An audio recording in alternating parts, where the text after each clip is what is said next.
que merece muito respeito, ganhou credibilidade na igreja, porque foi um batalhador. Então há algumas coisas que a gente não presta atenção. Mas o Lucas não era judeu, para começar. E é o único escritor do Novo Testamento que não é judeu, é Lucas. Ele não é judeu e escreveu dois livros muito importantes, esse que leva o seu nome, e também escreveu o livro de Atos. No livro de Atos ele faz a transição da época de Jesus para a época da igreja, a forma que a gente tem para entender, compreender como se passou da época de Jesus para a igreja, e Lucas faz isso detalhadamente. Lucas era médico, né? Não foi um apóstolo, mas trabalhou como tal, foi um grande colaborador na obra de Deus, colaborador de Paulo, dos apóstolos, escreveu, como a gente já disse, o livro de Atos. Ele, médico, nunca se casou, morreu velho, mais ou menos com 84 anos, e tinha uma credibilidade entre os irmãos que era impressionante. Tanto é que ele viajava com Paulo, anotava, escrevia tudo a respeito. Então é um personagem que não é muito conhecido, se fala muito, né? Quando se fala de Lucas, foi quando escreveu, mas nenhuma pregação a respeito de Lucas, nunca se fala a respeito disso. Mas não é meu objetivo ficar falando de Lucas.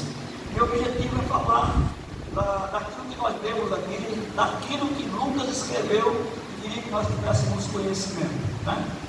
Então, começa a nossa história aqui com Jesus, personagem importante, e uma escriba, o intérprete da lei. O intérprete faz para Jesus uma pergunta, que é o versículo 25, esse certo homem, intérprete da lei, se levantou com o objetivo de pôr Jesus à prova e lhe perguntou. Aí a gente começa então a pergunta. A primeira pergunta que ele faz é: mestre, que farei para entrar a vida eterna? Bom, irmãos, a questão de perguntar, ela é muito interessante. Mas você sabe que existem pessoas que perguntam porque quer saber, e existem pessoas que sabem e perguntam para confundir. São duas coisas totalmente diferentes. Já aconteceu comigo, já aconteceu com outros pastores e com muitos irmãos na igreja. Pessoas que sabem determinado assunto, mas faz uma pergunta ou para testar o conhecimento daquele a quem ela se dirige, ou então para confundir, com a tentativa de confundir.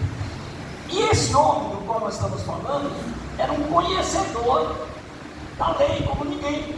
Ele era um intérprete, ele ensinava, interpretava, dizia para as pessoas o que era certo e o que não era certo. Então ele chega para Jesus e faz a pergunta, mas não faz com a intenção de saber ou com a intenção de praticar aquilo que Jesus lhe respondesse, porque ele olhava Jesus de cima para baixo, ele se sentia superior a Jesus e fez a pergunta, porque diz assim: uma pessoa que apareceu do nada aqui, ensinando, então com facilidade eu posso confundi-lo, né? Então ele faz a pergunta, e a pergunta é essa: mestre, que farei para entrar na vida eterna? Mas ele sabia, como já disse, ele tinha convicção do que deveria fazer. Tanto é que na continuidade, depois quando Jesus pergunta para ele: o que você leu na lei? Como interpreta? Aí ele responde exatamente aquilo que ele sabia. Jesus respondeu corretamente, porque ele sabia, não perguntou para ter conhecimento. Bom, nesse ponto, eu me atrevo a dizer a vocês que há um segredo interessante na vida cristã.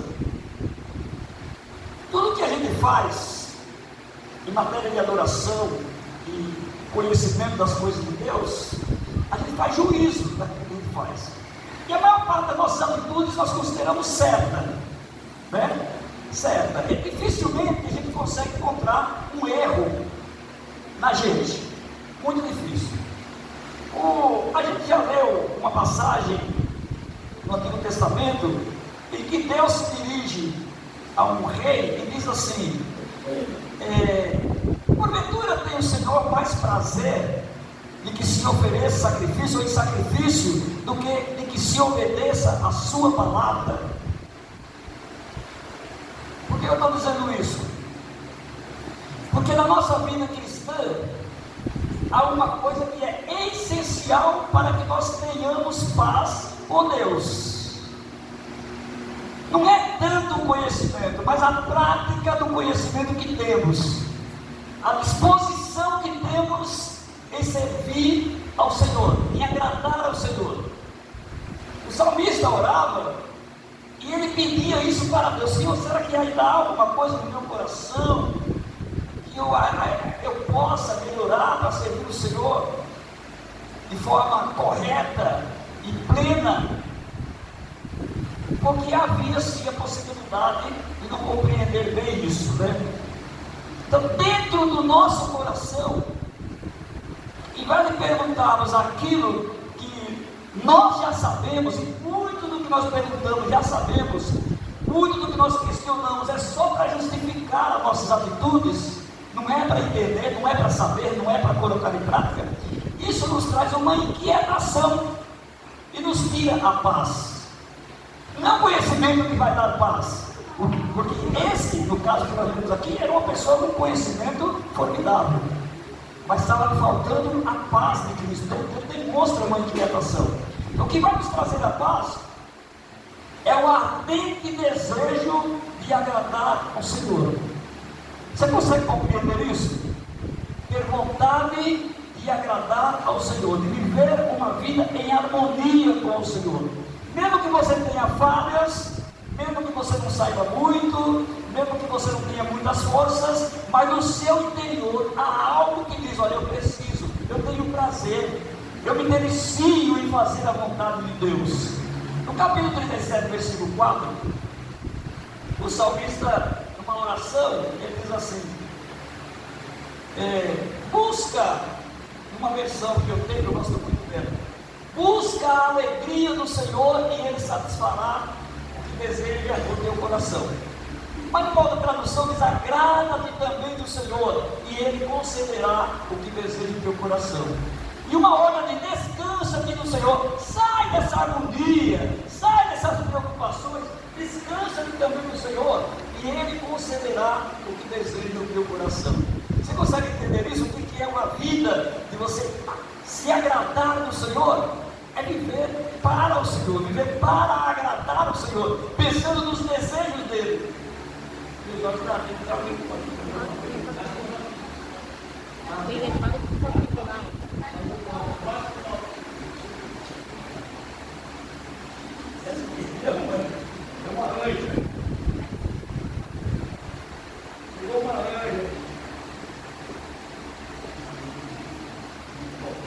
Aí o salmista diz: deleita-te também no Senhor, tenha prazer no Senhor, tenha prazer em viver com o Senhor.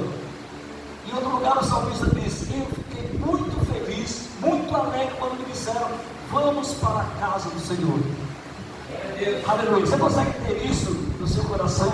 Um ardente desejo de ter harmonia com o Senhor, de fazer algo para Deus ficar contente com você. Como ele diz: olha, Davi, eu conheço Davi, é um homem segundo o meu coração.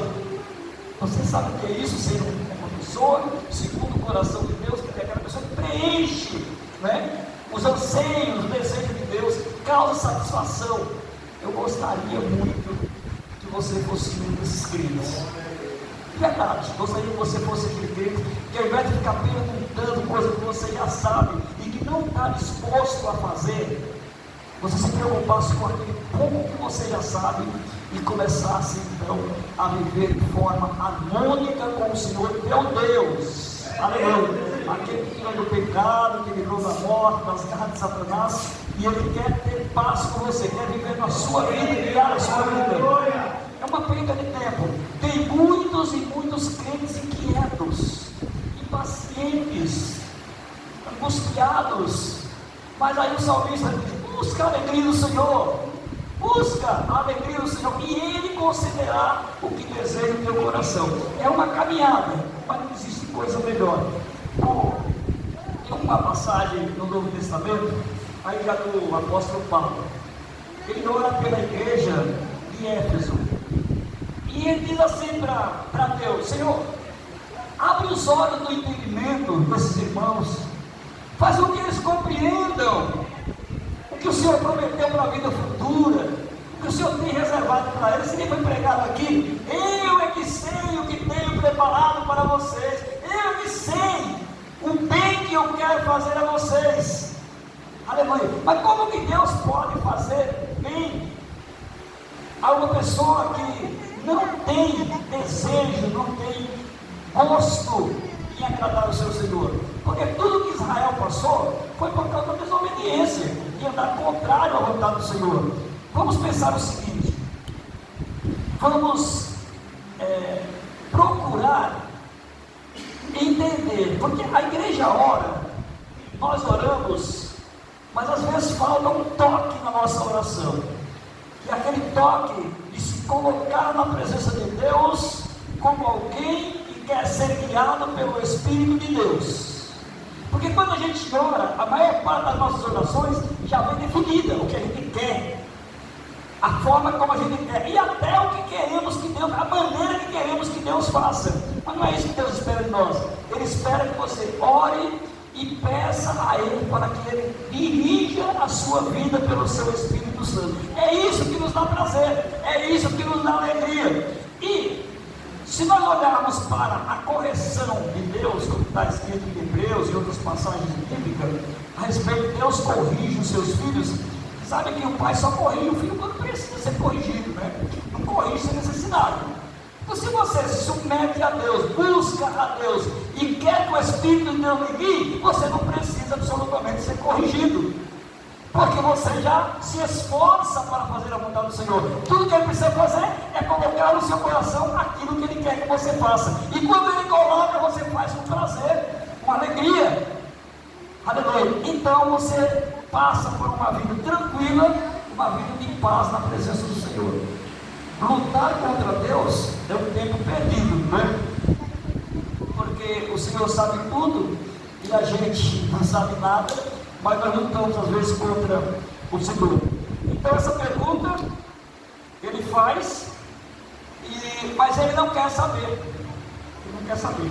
Agora, pergunta porque não sabes, ou pergunta para confundir? Pergunta porque não sabes, quer saber? Ou pergunta porque quer confundir? Pensa nisso. Quem ensina, até o pastor Sidney gosta de dizer assim: a coisa mais difícil é encontrar um discípulo à altura. Quem trabalha no ministério sabe que aquelas pessoas que vêm para o ministério, começa o primeiro passo, o primeiro degrau, e segue o seu mestre, quer aprender, entende que o seu mestre é um modelo de vida, embora ele possa futuramente agir de forma diferente, mas ele busca conhecer e fazer igual, em alguns pontos até melhor, mas ele tem aquela compreensão, o respeito por aquele que estava instruído, o valor que ele dá àquele que lhe dá instrução, aquele que lhe ensina.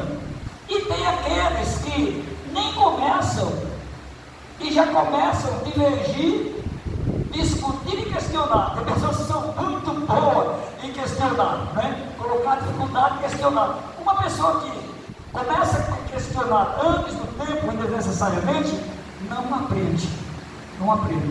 E Jesus diz: olha, você quer ser meu discípulo? Então renuncie a si mesmo, tome a sua cruz e siga-me. Porque eu sou o mestre, você é o discípulo. Então, se você quer ser meu discípulo, você tem que deixar os seus prazeres, o seu modo de vida atual, para viver em conformidade com aquilo que eu estou ensinando, não é? Então, é assim que funciona. Aprender é uma coisa difícil, mas ao mesmo tempo é gratificante. Então, quando ele pergunta para Jesus, nós vamos aqui, o mestre da lei, querendo se justificar, faz a segunda pergunta. Qual é a segunda pergunta? Quando Jesus fala com ele e responde para ele aquilo que ele já sabia, né? Esse texto que nós lemos aqui, Jesus quer saber, pergunta porque não sabes, ou pergunta para confundir. Então responde com duas perguntas, que está escrito na lei, como interpretas? Quando Jesus diz isso, então ele responde. Ao responder satisfatoriamente, então Jesus afirmou: faze isso e viverás. Tanto é que tem conhecimento que Jesus diz: então faça isso que você sabe. Você não precisa perguntar, você precisa fazer. Faça o que você sabe e você viverás. Mas quando Jesus falou, ele mesmo falou do que é necessário fazer, ele inclui amar ao próximo como a ti mesmo. Ele mesmo disse, ele sabia, estava na lei, amar a Deus acima de todas as coisas, com toda a tua força, com toda a tua alma, e além disso, amar o próximo como a ti mesmo. Isso é notório. Aí Jesus disse: exatamente, você respondeu sabiamente, faça isso e viverás. Mas a pessoa que pergunta para confundir e não para aprender, tem um segundo questionamento. Aí pergunta: mas quem é o meu próximo? Irmão, deixa eu te perguntar uma coisa: você acredita mesmo que ele não sabia quem era o próximo? Você acredita que ele, como intérprete da lei, que conhecia a lei, questiona Jesus, ele não sabia do que estava tratando quando o Senhor disse: ama a Deus sobre todas as coisas? Ele sabia disso, mas o próximo não sabia quem era. Então ele não ajudava o próximo porque ele não sabia quem era. Ou ele perguntou novamente, com a mesma intenção de confundir Jesus: quem é o meu próximo? Aí então Jesus gentilmente me conta uma história, faz uma parábola. Aí ele diz: olha, saiu uma pessoa, essa pessoa caiu na mão dos salteadores, essa pessoa sofreu muito, ficou muito machucado. Aí passou ali um sacerdote, não deu atenção porque estava muito ocupado. Passou também um levita, muito ocupado, muitas preocupações. E depois veio um que não era nem sacerdote, nem levita, mas se compadeceu daquela pessoa que estava ferida. Então foi lá e socorreu aquela pessoa. Cuidou, e ainda levou até uma hospedaria, deixou ali e disse: olha, você cuida dele, se tiver alguma despesa, eu pago depois. Glória a Jesus. Finalmente, Jesus foi a terceira pergunta. Quando Jesus conta a parábola, aí Jesus tem uma pergunta para fazer: quem você acha que foi próximo desse homem? Aleluia. Quem você acha? O sacerdote? O levita? Ou o samaritano? Quem foi o próximo? Aí ele responde: aquele que usou misericórdia. Era uma pessoa entendida, irmão. Uma coisa é você não saber, outra coisa é não querer obedecer. E nós somos muito mais tendentes a não querer obedecer ao Senhor do que saber as coisas. Nós sabemos. Não tem um crente aqui que não saiba qual é a vontade de Deus na sua vida. Em alguns aspectos, sim, aquelas coisas que não foi dita ainda pelo Senhor, mas na grande maioria, a forma de viver, a forma de conduzir a vida, nós sabemos sim. E o Senhor espera que cada um dos seus filhos, cada crente, sirva-o com alegria e com prazer no coração.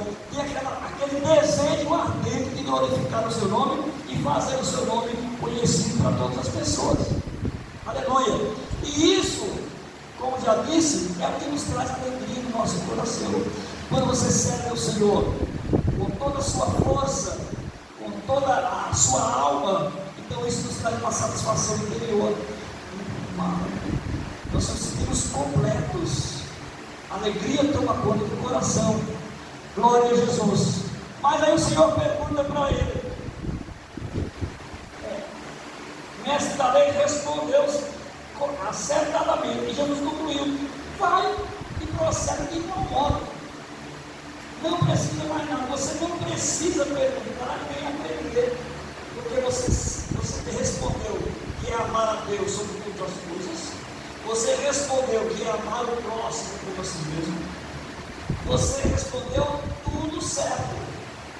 Então, se você sabe o que é certo, o que faz errado, e eu pergunto para você, sabe? Se sabemos o que é certo, por que nós fazemos errado? Você consegue entender? Por quê? Nós temos uma tendência, porque como nós somos humanos, e temos uma natureza humana, então o apóstolo Paulo explicou isso. Ela puxa para as coisas terrenas, ela puxa para as coisas da carne, aquelas coisas que dão satisfação à natureza carnal. Todos os seres humanos são assim. Paulo fala a respeito da luta entre a carne e o espírito, mas não é uma questão de não saber, é uma questão de ter conhecimento e lutar contra, mesmo que haja tentação, mesmo que haja desejo que é contrário à vontade de Deus. Então, não é questão de perguntar para saber. Quando se pergunta para saber, a gente diz: olha, eu, diante do seu mestre, eu tenho um problema, não estou conseguindo superar. Então, quando é para saber mesmo, para colocar em prática, a gente sabe. Mas quando se começa a fazer perguntas: se eu fizer isso é errado? Se eu fizer aquilo é pecado? A pergunta é igual à pergunta do mestre da lei. Aquilo que a gente já sabe, só em perguntar com esse tom, você já sabe, já está se condenando. Eu sei que fazer isso é errado, mas eu quero fazer. Você me permite fazer, parece um pedido de permissão para fazer aquilo que é proibido fazer. Pelo amor de Deus, né? Vamos colocar a nossa vida na presença do Senhor. Vamos buscar a santificação. Porque, como diz Hebreus, sem a santificação, ninguém verá o Senhor. Olha, quando uma pessoa tem interesse de servir a Deus e aprender para fazer a vontade de Deus, ele não se aparta do Espírito Santo. Porque o Espírito Santo que convenceu o homem do pecado. Então, ele se aproxima, ele quer que Deus fale no seu coração. Quando a pessoa se distancia e quer fazer coisas erradas, ele ignora o Espírito Santo.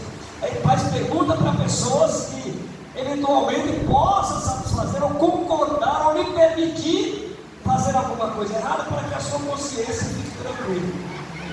Aleluia. Mas isso traz uma inquietude, isso traz uma falta de paz. Ninguém faz as coisas que desagradam a Deus para ficar em paz consigo mesmo. Porque na verdade, dentro de nós, se é que vocês acreditam no poder do Espírito Santo, eu creio que vocês acreditam, o apóstolo Paulo diz que o Espírito testifica com o nosso Espírito que nós somos filhos de Deus. Você não sente isso? O Espírito de Deus testificando dentro de você a cada momento que você é filho de Deus. E quando ele testifica, então aquelas coisas que desagradam a Deus, ela vem em forma de tristeza, ela vem em forma de culpa, porque o Espírito está dizendo: isso não é correto, isso está errado. Então ela vem em forma de angústia na alma, dor na alma. Você faz, é como se você sabe que não pode cortar a mão, mas se você insiste e corta, vai doer, vai ficar doendo, né? Vai ficar doendo. Você sabe que é errado, cortou, mas vai sentir a dor. É a mesma coisa, as coisas espirituais. Vamos fazer uma coisa. Vamos ouvir o conselho de Jesus. Jesus disse: olha, eu estarei com vocês todos os dias, até a consumação do século. Isso é outra coisa. Quando o Espírito Santo vier, ele vai fazer você lembrar de tudo que eu tenho ensinado. Você quer levar uma vida de paz, uma vida de alegria, uma vida de tranquilidade na sua alma, uma vida sem culpa? Então, dobra os seus joelhos diante de Deus quando for orar e peça para que o Espírito Santo dirija a sua vida. Quando ele dirige, então ele conduz você da forma certa. Jesus disse: eu vou e vou enviar o Espírito Santo, e o Espírito Santo vai conduzir você, vai lembrar a você daquilo que eu ensinei. Então não pergunte para a pessoa errada, não pergunte para se justificar, não pergunte para ganhar permissão para fazer coisa errada. Pergunte para que você possa ser um servo de Deus que serve ao Senhor com alegria, com entusiasmo, com dedicação. E aí você vai ver como que sua vida vai ser uma vida de alegria, uma vida de paz. Sem isso, não se consegue. O pecado, quem já bebeu, sabe que a bebida é engana. A pessoa bebe e depois fica com ressaca, fica doente por causa da bebida, né? pecado parece com isso. Ele tenta, a natureza tenta, e depois de praticado, então aí vem as consequências. E a consequência vem em forma de remorso, de tristeza e às vezes até de dor.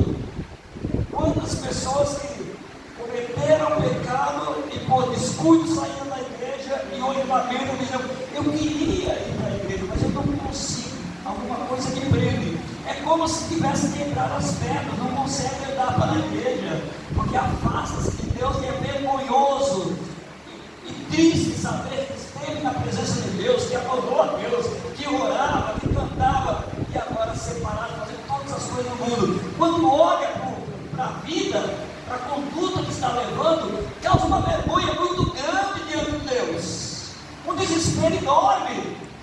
Como que eu posso chegar nesse ponto? E daí fala assim, sempre a pessoa diz assim: não, eu tenho vergonha.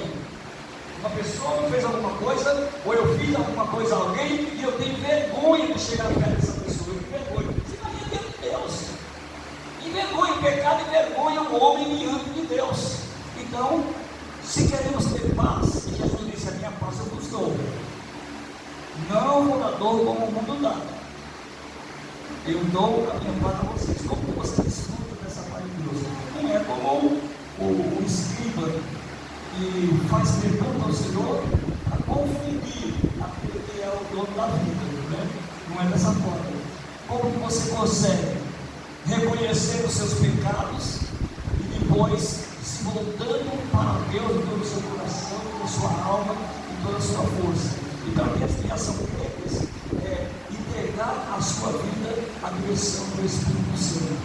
Glória a Jesus. Quando você começa a abrir o coração, por isso que o salmista sempre insistia nesse tipo de oração. Eu não sei se você está compreendendo. Eu não estou falando de ser crente, de vir à igreja.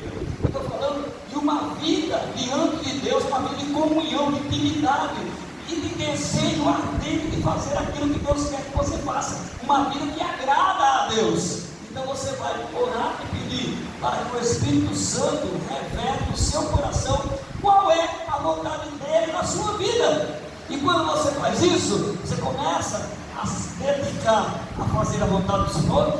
Então automaticamente o fruto disso é a alegria no seu coração. É os frutos do Espírito vem à sua vida de tal forma que você sente satisfação. Você vai ter domínio sobre o pecado. Você vai conseguir ter alegria, que é um fruto do Espírito Santo. Você vai conseguir ter domínio próprio. Você vai conseguir ter fidelidade. Você vai conseguir ter longanimidade, porque o Espírito de Deus começa a dirigir a sua vida, e aonde ele está, ele frutifica. É isso que Jesus disse: olha, se você ouvir a meu respeito, como diz as Escrituras, rios de água viva vai fluir no seu interior. Rio de água viva nada mais é do que fruto do Espírito de Deus na vida do crente. Aleluia! Nós precisamos disso, né? Precisamos disso. Não é só vir à igreja, precisamos de uma vida de paz e de alegria e de harmonia com o Senhor nosso Deus. E Ele nos concedeu isso. Jesus disse: olha, vocês são que nem uma videira em que os galhos estão ligados no tronco. O que Ele tem, vocês também têm, né? Então, se Ele é o Deus da alegria, se Ele é o príncipe da paz, então não tem como você sentir coisa diferente. Se você estiver ligado em Jesus, o que vai fluir de você é aquilo que tem Jesus, meus irmãos. Porque se Ele é Jesus da paz, Jesus do amor, então você está ligado nele, você começa então a dar fruto que está no tronco, que é Jesus Cristo. Você começa a aparecer tanto com Ele, que alguém vai dizer assim: parece cristão, né? Essa palavra cristão parece fazer igual a Cristo, parece ser com Ele. Glória a Jesus. Você pensa que isso é uma coisa difícil? É uma questão de determinação. Foi oferecido para mim, foi oferecido para você, porque essa coisa de ficar cocheando entre dois pensamentos, querendo colocar um pé no Evangelho e um pé no mundo, isso acaba com uma vida de qualquer um, porque cada dia que passa nessa luta, nessa peleja, a carne vai invadindo o corpo. Se você crucificar os desejos carnais por amor a Cristo, então começa a fluir o fruto do Espírito de Deus na sua vida. Você começa a ter prazer em ser crente. Tem nada a ver. Por que ele tem tanto crente reclamando? Reclamando da fé, reclamando do quê? Né? Ao invés de estar glorificando a Deus pela salvação, tem muita coisa para reclamar. Porque não está fazendo a coisa da forma que está proposta pelo Senhor, por Jesus Cristo. Ele fala com os seus discípulos, no capítulo 17 de João, ele faz uma oração, e ali ele pede que os crentes, os seus discípulos, sejam um, como ele, o Pai e o Espírito são um. Aleluia. O que significa isso? Significa pensar da mesma forma, agir da mesma forma, estar harmonia em tudo, a questão da vida na sua totalidade. Nós precisamos disso, de viver a nossa. Quando você diz assim, mas eu não consigo, alguma coisa eu não consigo. Se você não consegue, Jesus disponibilizou para você o Espírito Santo para te ajudar. Então não tem desculpa.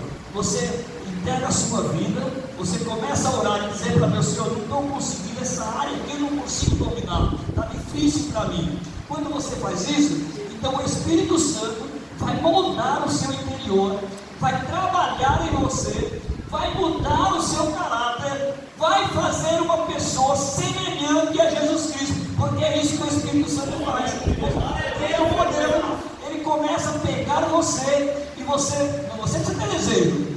O apóstolo Pedro diz: você precisa ter desejo pela palavra de Deus, como uma criança tem desejo pelo peito. Quem já comentou sabe que é uma criança faminta querendo mamar. Então eu quero que vocês tenham desejo por essas coisas de Deus, como uma criança tem desejo pelo leite materno. E aí então, quando você tem esse desejo, o Espírito de Deus se encarrega de moldar a sua vida, transformar a sua vida paulatinamente, devagar e constantemente, até que você chegue a um nível elevado de um crente que serve ao Senhor com alegria e com muita paz. Aleluia. É difícil? Claro que é. Não é pelas nossas forças, mas se torna muito fácil e simples quando nós nos dedicamos a entregar a nossa vida para que o Espírito Santo nos dirija. Então, todo mundo tem defeito, todo mundo tem problema, nós temos, mas o Senhor se encarregou disso. Não é assim que disse o apóstolo João, que se alguém pecar não precisa se desesperar, porque nós temos um advogado que nos ajuda, né, que nos defende. Só precisamos ter um desejo de abandonar o pecado e de viver uma vida que agrade ao Senhor nosso Deus. Amém? Aleluia.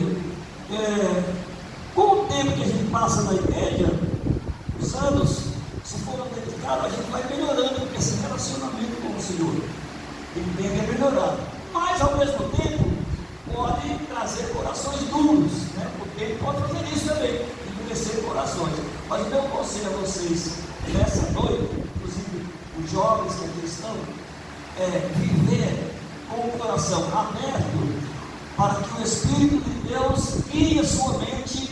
O apóstolo Paulo fala de mente renovada, né? Uma outra mente. Essa mente renovada é mente que pensa em Deus, mente que pensa nas coisas de Deus, mente que pensa naquilo que Jesus Cristo ensinou. Se o seu pensamento está sempre voltado para o mundo, para as coisas do mundo, os seus desejos são o desejo do mundo. E você vai sempre perguntar: por que eu não posso fazer isso se o mundo faz? Por que eu não posso fazer isso se outros fazem? Não é esse o caminho de um crente. Se você pensar em Deus, pensar nas coisas celestiais, então o seu espírito vai começar a almejar as coisas de Deus. E quando você começa a desejar, você começa a perguntar: o que eu faço para chegar mais perto de Deus? O que eu faço para que o Senhor esteja feliz comigo, esteja contente comigo? O que eu faço para que o Espírito Santo dirija a minha vida? É uma outra pergunta, né? É uma outra pergunta. Mas o mundo está aí, é sedutor, e muitos dentro da igreja estão perguntando: por que eu não sou igual ao mundo, né? Foi assim que foi Saul, crente, servindo a Deus, e daí os israelitas pediam um rei, e falaram: não, nós queremos um rei, por suas alucinações, colocou o Saul para ser rei de Israel. Foi um desastre. Vamos nos colocar em pé, eu quero fazer uma oração com vocês.